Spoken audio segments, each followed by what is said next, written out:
Saudara-saudari, Bapak dan Ibu, rekan-rekan muda, anak-anak semuanya, Shalom Alaikum. Perayaan hari ini adalah hari raya penampakan Tuhan. Dalam bahasa Yunani disebut juga perayaan Epifania. Epifania itu penampakan yang ilahi atau yang ilahi memperlihatkan diri. Di dalam perayaan liturgi kita, maksudnya memperlihatkan diri adalah memperlihatkan diri kepada bangsa-bangsa lain. Karena kalau kita perhatikan bacaan Injil tadi, ada orang-orang Majus yang datang dari timur, maksudnya mereka yang berasal dari luar wilayah Israel. Jadi pasti bukan orang Israel, bukan orang Yahudi, tidak kenal ayat-ayat suci Alkitab, tidak pernah tahu nubuat, sehingga itulah orang-orang dari bangsa-bangsa lain. Ini sekaligus menjawab juga, kadang-kadang ada tuduhan, Yesus Kristus, atau kadang disebut sebagai Isa Al-Masih, itu hanya untuk orang Yahudi. Tidak, karena Alkitab menyatakan dengan jelas bahwa orang-orang non-Yahudi, orang-orang bangsa yang bukan Israel datang, kemudian sampai di depan Yesus Kristus menyatakan persembahan mereka, atau dalam bahasa kita sekarang beriman kepada Yesus Kristus Tuhan. Berarti Yesus tidak hanya datang untuk orang Israel atau untuk orang Yahudi, tetapi untuk seluruh bangsa yang diwakili oleh orang-orang Majus yang datang dari timur. Itu makna kata Epifania, yang ilahi menampakkan diri kepada bangsa-bangsa lain. Nah, bangsa-bangsa lain itu diwakili orang-orang Majus yang datang. Itu mewakili orang-orang dari bangsa-bangsa yang jauh. Bahkan kalau kita sebutlah zaman sekarang, itu mewakili orang Batak, mewakili orang Sunda, mewakili orang Cina, mewakili orang Jawa, mewakili orang Manado, orang manapun yang kalau zaman dulu ya belum dikenal di wilayah Israel Palestina sana. Itu makna pertama Epifania. Secara populer perayaan ini juga disebut sebagai pesta tiga raja. Itulah kenapa kalau kamu perhatikan sekarang sudah ada. Kemarin belum ada. Dari perayaan Natal kemarin itu, ini tiga raja belum datang ke situ. Tapi kalau kamu perhatikan sekarang sudah ada tiga raja di sana. Kapan datangnya? Saya intip dari CCTV. Kira-kira jam 2 tadi siang mereka datang ya. Tunggu. Ketika belum ada orang di sini, jam 2 tadi siang kelihatan dari CCTV mereka datang. Datangnya dibawa oleh Pak Dhani, koster kita yang tercinta.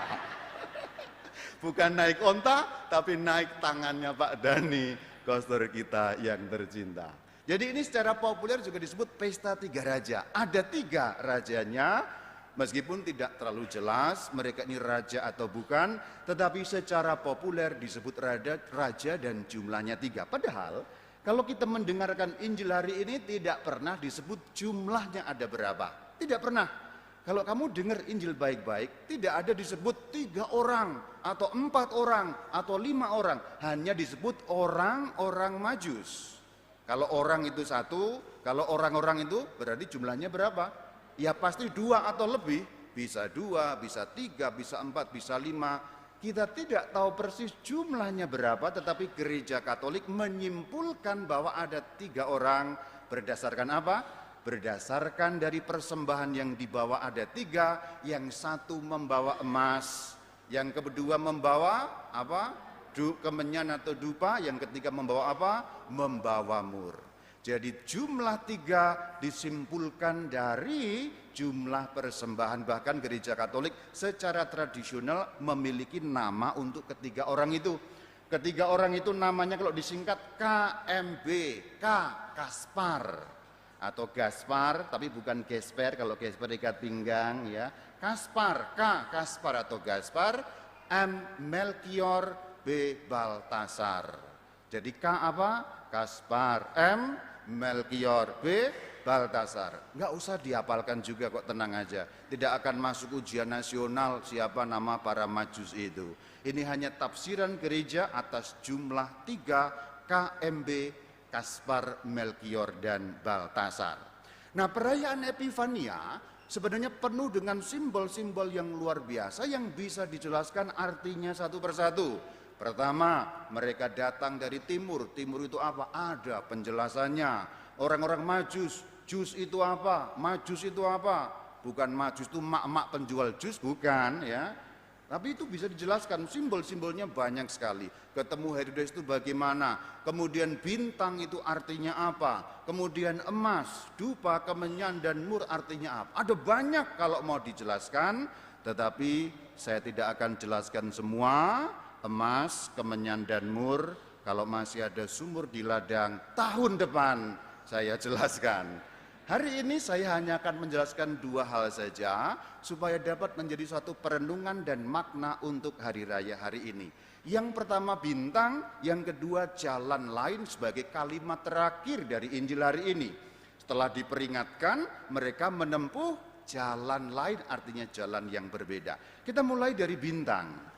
Orang-orang Majus yang jelas bukan orang-orang Yahudi, berarti mereka tidak tahu ayat-ayat suci. Mereka tidak tahu nubuat karena mereka tidak beriman kepada Allah Israel sehingga tidak punya kitab. Mereka tidak punya kitab-kitab yang dapat diselidiki, berbeda dengan ahli-ahli Taurat yang ditanyai oleh Herodes tadi. Ketika Herodes bertanya kepada ahli-ahli Taurat itu orang-orang Yahudi yang dapat membaca Alkitab dengan baik, bisa menjelaskan menurut kitab di Bethlehem. Basisnya apa? Baca kitab, ada nubuatnya. Ayat-ayat suci dalam Alkitab jelas memberikan petunjuk. Tetapi berbeda dengan orang-orang Majus. Mereka bukan orang-orang yang membaca Alkitab. Jadi hal pertama, karena mereka tidak punya kitab, mereka bukan orang-orang yang membaca kitab. Jadi ini hiburan untuk setiap orang Katolik yang biasanya nggak pernah baca kitab. Bagus kan? Ya. Kamu kan nggak pernah baca kitab. Jadi kalau kamu nggak pernah baca kitab, berarti ini hiburan untuk orang-orang Katolik. Kalau orang Protestan rajin baca kitab, kalau orang Katolik rajin membawa kitab, gitu aja, bawa aja. Jadi yang pertama mau saya katakan, tenang aja. Orang yang nggak pernah baca kitab pun sampai kok kepada Yesus, gampangnya begitu. Hiburan kan untuk orang Katolik, asik ya. Orang-orang Majus nggak pernah baca kitab, orang Katolik nggak pernah baca kitab, orang yang nggak baca kitab pun sampai kepada Yesus kalau mengikuti petunjuk-petunjuk. Jadi tenang aja, kalau kamu nggak pernah baca kitab suci, tenang aja. Simpelnya tetap bisa kok ketemu dengan Yesus Kristus. Jadi pesannya apa? Teruskan, nggak usah baca kitab, ya udah gitu aja. Nanti jangan laporkan kepada Bapak Uskup loh ya, homili saya ini. Kalau dilaporkan, Rama Bayu ngajarin ajaran sesat katanya begitu. Jangan baca kitab katanya begitu. Maksudnya ini sindiran ya, sindiran biar sedikit-sedikit kamu baca kitab kalau pulang kira-kira begitu ya. Tapi inti pesannya jelas. Bukan pertama-tama orang yang terus hanya tekun baca kitab, tetapi lebih daripada itu yang membaca tanda bintang. Apa maksudnya? Begini. Bagi orang yang tidak punya kitab, orang-orang Majus, tanda bintang ini tanda peristiwa. Ini bahasa gampangnya begitu. Jadi peristiwa dalam kehidupan mereka, karena orang-orang timur itu ilmunya ilmu perbintangan kuat, jadi peristiwa dalam hidup itu mereka bisa membaca, menafsirkan peristiwa dalam hidup. Jadi sebenarnya membaca kitab memang penting. Orang-orang ahli Taurat tahu persis. Ketika membaca kitab mereka menemukan Bethlehem. Tetapi bukan terbatas hanya orang yang baca kitab, itu yang mau saya katakan. Orang yang mampu membaca tanda-tanda peristiwa dalam hidup, itu juga bisa beriman, bisa ketemu dengan baginda junjungan kita Yesus Kristus. Itu maksudnya. Jadi jangan dicatat yang bagian pertama tadi, jangan baca kitab, bukan itu intinya. Tapi intinya adalah pinter-pinternya kita membaca peristiwa-peristiwa dalam hidup. Bintang bagi orang Majus peristiwa kehidupan yang dibaca dituntun sampai kepada Yesus. Maka setiap orang Kristen meskipun kurang membaca kitab, kurang mendalami Alkitab, kurang paham, kalau kamu ditanya tentang ilmu agama Katolik, ya nggak apa-apa, tenang aja. Tapi kalau kamu pinter membaca peristiwa-peristiwa, setiap peristiwa di dalam hidup punya arti, punya makna, yang menuntun kamu sampai kepada Yesus Kristus dan iman. Itu pesannya. Itu pesan yang pertama. Ada peristiwa apa? Suka, ini menuntun. Duka, ini menuntun. Kebahagiaan, ini menuntun. tapi mungkin juga kesengsaraan, kemalangan, apes dan seterusnya. Ini menuntun. Karena orang maju juga nabrak-nabrak juga. Contoh nabraknya adalah ketika mereka sudah bisa membaca peristiwa, tersesat. Tersesatnya kemudian kemana? Tersesatnya kepada Herodes. Herodes itu kayak bedes. Orang jahat. Orang jahat. Nanti kita lanjutkan ceritanya. Herodes adalah orang yang apa? Yang membunuh bayi-bayi tidak bersalah. Orang harus haus kekuasaan. Ini orang yang membunuh bayi-bayi 2 tahun ke bawah. Jadi ini salah jalan. Jadi membacanya kadang-kadang salah. Tapi mereka tidak mau terus salah. Yang terbukti di kalimat terakhir, orang-orang Majus mengambil jalan lain. Setelah ketemu Yesus, mereka mengambil jalan lain. Ini pesan nomor 2. Saudara-saudari, kita orang beriman kalau sudah ketemu Yesus, perlu mengambil jalan lain. Tapi jalan lain yang bagaimana? Jalan lain yang menjauhi Herodes. Itu maksudnya.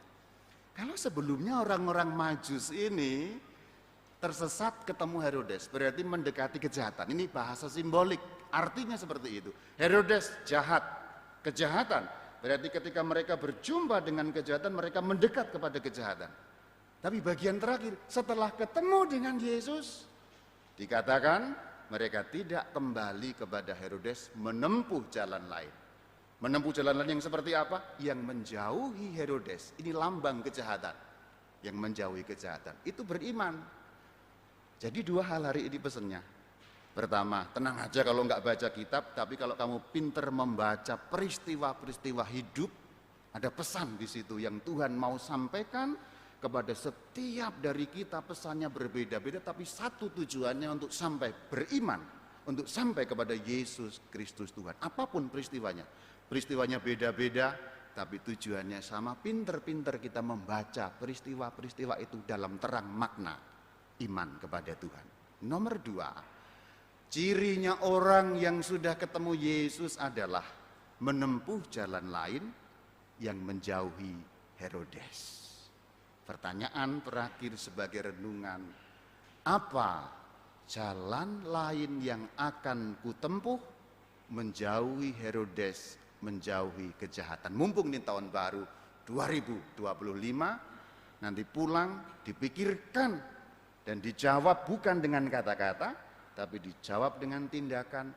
Jalan lain apa yang akan kutempuh untuk menjauhi Herodes, yang artinya menjauhi kejahatan? Masih ada banyak makna lain. Emas itu apa, mur apa, kemudian dupa apa, tahun depan.